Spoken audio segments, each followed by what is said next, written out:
இந்திய செய்தியாளர்கள் ஆனந்த் ஆர்கே, சுபர்ணா சர்மா ஆகியோருக்கு புலிட்சர் பரிசு அறிவிக்கப்பட்டுள்ளது. அமெரிக்க செய்தியாளர் ஜோசப் புலிட்சர் நினைவாக அமெரிக்காவின் கொலம்பியா பல்கலைக்கழகம் சார்பில் ஆண்டுதோறும் புலிட்சர் பரிசு வழங்கப்பட்டு வருகிறது. இதன்படி இதழியல், இலக்கியம் உள்ளிட்ட துறைகளில் சாதனை படைத்தவர்களுக்கு நேற்று முன்தினம் புலிட்சர் விருது அறிவிக்கப்பட்டது. இதில் இந்திய செய்தியாளர்கள் ஆனந்த் ஆர்கே, சுபர்ணா சர்மா ஆகியோர் உள்ளனர்.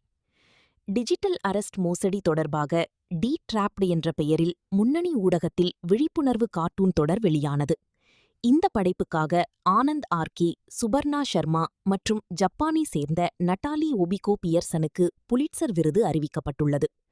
மகாராஷ்டிர தலைநகர் மும்பையை சேர்ந்த ஆனந்த் ஆர்கே இந்திய கடற்படை மற்றும் பல்வேறு தனியார் நிறுவனங்களுக்காக புதுமையான கலைப்படைப்புகளை உருவாக்கிக் கொடுத்திருக்கிறார். டெல்லியை சேர்ந்த செய்தியாளர் Suparna Sharma Al Jazeera, BBC, Hindu குழுமத்தின் ஃப்ரண்ட்லைன் இதழ் உள்ளிட்ட பல்வேறு ஊடகங்களில் செய்திகள், கட்டுரைகளை எழுதியுள்ளார். ஜப்பானை சேர்ந்த நட்டாலி ஓபிகோ பியர்சன் பிரதமர் மோடியின் அரசியல் வளர்ச்சி குறித்து அவர் எழுதிய செய்திகள், கட்டுரைகள் உலக அளவில் பெரும் கவனத்தை ஈர்த்தன.